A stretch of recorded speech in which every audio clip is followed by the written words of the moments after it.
¿Quieres información? Síguenos. Ya inicia Radio Noticias del Bajío. De lunes a viernes por Facebook. Radio Noticias del Bajío. Noticias importantes para ti. Ricardo Sheffield explica por qué no entregará declaración 3 de 3 en Guanajuato. Canaco León recibe a candidato por el PRI a la presidencia de León, Juan Pablo Marún. En la sección La teoría de las formas, el ferrocarril en México, tercera parte, con la información de Alejandra Echeverría. Puestos de trabajo afiliados al Instituto Mexicano del Seguro Social, con la información de Jimena López. AD Digital, fotografía y video, presenta Radio Noticias del Bajío. Hola, ¿qué tal? ¿Cómo estás? Bienvenido seas a este tu espacio de noticias, Radio Noticias del Bajío. Te damos la bienvenida, mi nombre es Américo Ayala y hoy estamos a 14 de abril del 2021, ya miércoles. Qué rápido se va, así dice, ¿no? ¿Cómo se lleva uno la vida diciendo frases que pueden llegar a ser trilladas como esta que acabo de decir? Qué rápido se está yendo la semana. El tiempo es el mismo, tal vez la forma en que lo vivimos es diferente. A lo mejor nos ocupamos más, nos ocupamos menos, pero el tiempo, la hora siempre tendrá 60 minutos, así que aprovecha esos 60 minutos que te quedan, o que tienes, o que estás viviendo, como si fueran los últimos. Diviértete sanamente y disfrútalos al máximo con quien tú quieras. Eso es lo que tenemos que hacer. Estamos en un mes excelente, mes de abril, mucho sol, y de pronto si permaneces mucho tiempo en el sol, pues hay que hidratarse, porque por la pandemia, la misma pandemia, necesitamos, aparte de estarnos cuidando con las recomendaciones que dan las autoridades sanitarias, hay que cuidarse también de la insolación, así que hay que hidratarse, que por la deshidratación dan dolores de cabeza, así que hay que mantenerse hidratados. Recordando la efeméride del día de hoy, un 14 de abril, pero de 1823, se expide el decreto que define la forma del escudo nacional, conforme al usado por los defensores de la independencia de México. Esa es la efeméride del día de hoy. Te damos la bienvenida, quédate con nosotros. Esto es Radio Noticias del Bajío y estas son las noticias. Ricardo Sheffield explica por qué no entregará declaración 3 de 3 en Guanajuato. Ricardo Sheffield Padilla, ex titular de la Procuraduría Federal del Consumidor, anunció que se abstendrá de presentar su declaración 3 de 3 ante instancias estatales como candidato de Morena a la alcaldía de León, pues dijo, no quiere que esta termine en manos del fiscal general del estado, Carlos Samarripa, de quien aseguró es el líder de la delincuencia organizada en Guanajuato. Así que acusa al fiscal del estado, Carlos Samarripa, como el líder de la delincuencia organizada en Guanajuato. Sobre este señalamiento contra el fiscal Samarripa, quien ya cumplió 12 años al frente de la Procuración de Justicia en el estado, dejó entrever que el funcionario ya declaró ante alguna autoridad ministerial. Ricardo Sheffield Padilla aseguró que cumplió con el requisito ante el Instituto Nacional Electoral, el INE, pero no lo hará ante las autoridades locales porque, dijo y comentó, no voy a dejar mi información confidencial en manos de la delincuencia organizada a través de el fiscal estatal Carlos Samarripa. Sin profundizar mucho en el tema, el candidato por Morena fue enérgico en rechazar esa posibilidad. Dijo textualmente, ni de manera directa ni indirecta, puesto que él, según él, pueden revisar el sistema como está y terminaría esa información en sus manos. Otras de sus palabras fueron las siguientes. Comentó, tengo mis razones fundadas para ello, que he desahogado y seguiré desahogando ante las instancias legales pertinentes. Comentó sin precisar ante qué autoridad o si es parte de alguna denuncia o investigación que involucre al fiscal Samarripa Aguirre, o tal vez simplemente no quiera hacer su declaración 3 de 3. Además pidió a sus compañeras y compañeros candidatos, no solo de Morena, sino de todos los partidos, abstenerse de entregar esa información a las autoridades locales, porque en este estado corremos riesgo, porque esa información va a terminar en manos de Carlos Samarripa. Insistió, pero si es un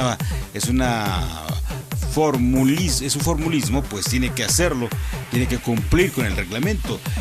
Ricardo Sheffield Padilla, después de la rueda de prensa, en una entrevista radiofónica en un noticiero local, el ex titular de la Profeco afirmó que en la declaración 3 de 3 es una figura obsoleta del gobierno local de Guanajuato, que no va a presentar porque ya la presentó ante la instancia federal.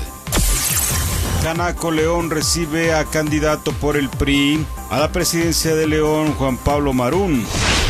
En las oficinas de Canaco León, la presidenta de la Canaco, Elizabeth Vargas, y con más de medio centenar de empresarios, recibieron al candidato Juan Pablo Marún, candidato a la alcaldía de León por el Partido Revolucionario Institucional. En esta entrevista que tuvieron, escucharon las propuestas del candidato junto con la planilla que viene acompañándolo. Más de 40 minutos duró esta reunión, en donde empresarios y candidato platicaron sobre las necesidades de la ciudad en aspectos de seguridad y de la economía. El candidato de las soluciones propone en seguridad un sistema de estadística municipal y en la economía un sistema de apertura inmediata para los negocios.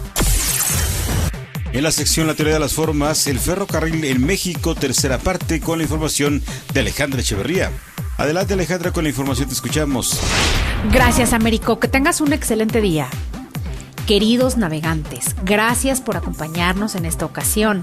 Continuamos con el tema de los trenes o ferrocarriles en México. ¿Por qué este tema?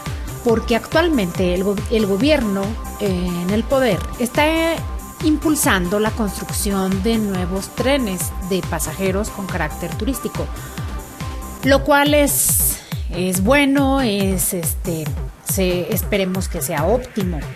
Aquí lamentablemente el detalle es la zona en la que se está construyendo, y lo cual implica una deforestación de grandes áreas naturales.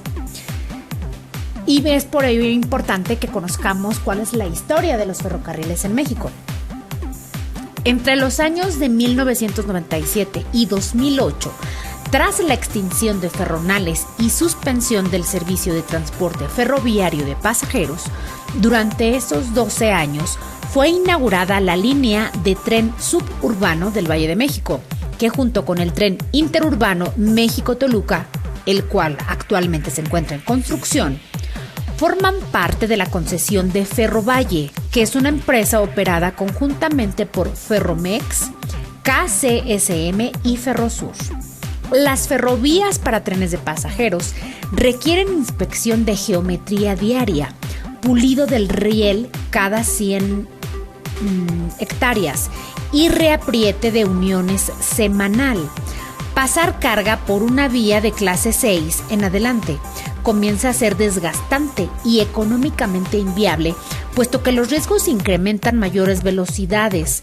Los concesionarios del sector privado no ven con buenos ojos el permitir trenes de pasajeros a través de las líneas que se les ha concesionado para el transporte de carga. Sin embargo, rehabilitar ciertos trenes de pasajeros es técnicamente posible, ya que los trenes de cercanías corren a una velocidad promedio de 80 km por hora y están diseñados para compartir derecho de paso con los trenes de carga. Además, la construcción de ferrovías exclusivas para trenes de alta velocidad, los trenes bala, como los que operan en países más desarrollados en Europa, representa un costo exageradamente alto para el gobierno. No obstante, con la construcción del tren suburbano de la zona metropolitana del Valle de México en la década del 2000, se ha demostrado que rehabilitando y reservando las vías para transporte de pasajeros de cualquier nivel, esto es, en cercanías, interurbanos o regionales, puede alcanzarse el objetivo de construir corredores de pasajeros de cualquier tipo de velocidad en el país.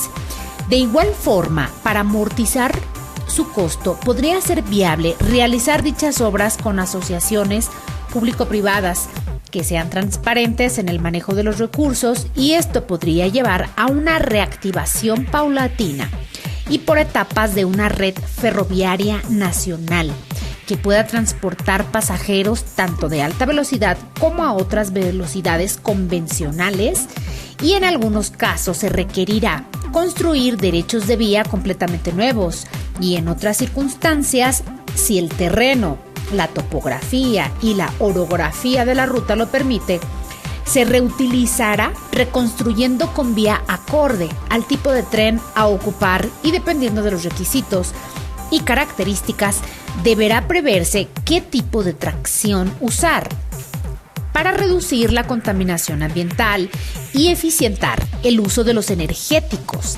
La tracción eléctrica por medio de catenaria puede ser una buena opción, en tanto que en otros casos donde no sea viable electrificar o no se pueda por distintos motivos, se podría recurrir a la tracción diésel.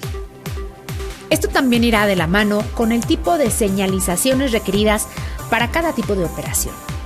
Para franquear los pasos a nivel, en algunos casos, será necesario reconstruir pasos a desnivel, elevados para los mismos vehículos motorizados y que no interrumpan el servicio del tren en el trayecto, brindando mejores tiempos de traslado que las demás alternativas. Vamos a distinguir algunas empresas que se dedican a esta actividad. Entre ellas encontramos Kansas City Southern de México, antes Ferrocarril del Noreste.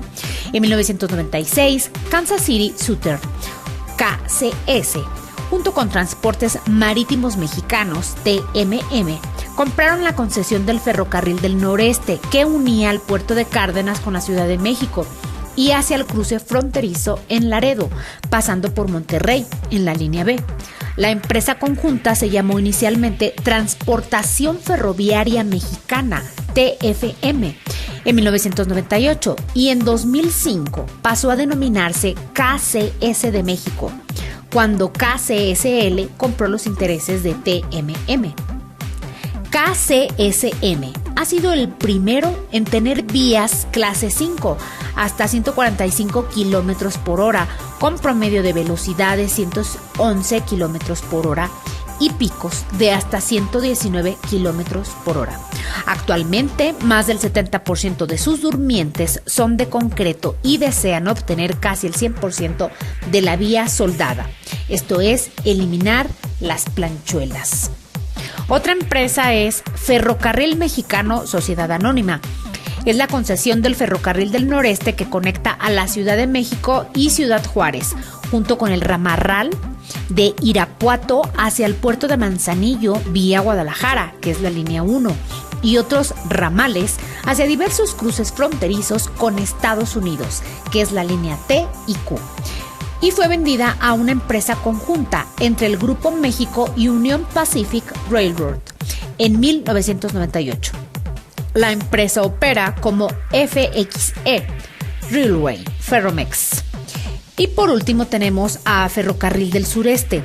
Hubo dos concesiones en la región sur que se fusionaron en el 2000 para formar Ferrosur, la cual opera la línea S y ramales entre la Ciudad de México y el puerto de Veracruz en el Golfo de México. En 2005, Ferrosur fue adquirido por Grupo México, aunque KCSM litigó para detener tal adquisición y la fusión no recibió aprobación del gobierno. Te agradezco tu atención y te invito a que nos acompañes el día de mañana. Para Radio Noticias del Bajío, Alejandra Echeverría. Muchas gracias, Alejandra, por la información. Hasta la próxima.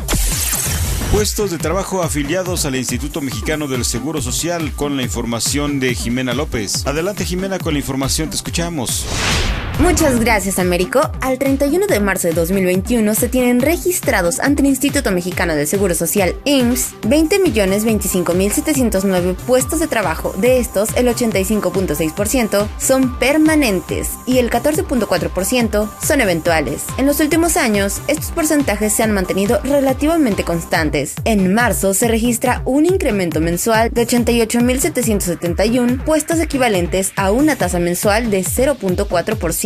Con lo anterior, la creación de empleos en el primer trimestre del año en curso es de 251.977 puestos, de los cuales el 54.5% corresponde a empleos permanentes. En los últimos 12 meses se registró una disminución de 457.234 puestos, equivalente a una tasa anual de menos 2.2%. Los sectores con crecimiento anual en puestos de trabajo son transformación con 1.3%, electricidad y servicios sociales y comunales, ambos con 0.02%, por entidad federativa, Tabasco, Baja California y Chihuahua continúan con variación anual positiva. Para este mes se suman a este grupo Nayarit, Zacatecas y Sonora. Se registró un salario promedio de 427.4 pesos. Al 31 de marzo de 2021, el salario base de cotización promedio de los puestos de trabajo afiliados a IMSS alcanzó un monto de 427.4 pesos. Este salario representa un incremento anual nómina de 7.1%, que es el segundo más alto registrado para un mes de marzo en los últimos 10 años. Y desde enero de 2019, el salario base de cotización registra crecimientos anuales nominales superiores al 6.0%. Al cierre de marzo se tienen registrados ante el instituto 1.002.537 patrones, que representa una tasa de variación anual de menos 0.5%. Con este registro, la variación mensual de marzo es de 1.627 patrones y en lo que va del año se han registrado 2.123 nuevos patrones. Al 31 de marzo, 7.584.689 personas afiliadas al seguro facultativo